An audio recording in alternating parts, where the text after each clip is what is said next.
Hello everyone, in this video I will show you how to view and use the physical keyboard shortcuts in Samsung Galaxy S24 Ultra. So before starting the video, don't forget to subscribe the channel and also press the bell icon. So first of all, open settings. Now in settings, scroll down and here click on general management. Now here in general management, scroll down and click on physical keyboard and then click on keyboard shortcuts. Now here it will open two tabs.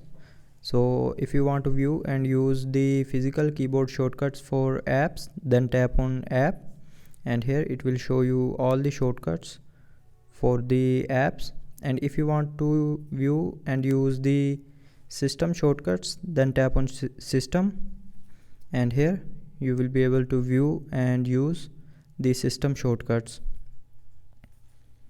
So that's how you can view and use the physical keyboard shortcuts in Samsung Galaxy S24 Ultra. So I hope you liked the video. Thanks for watching.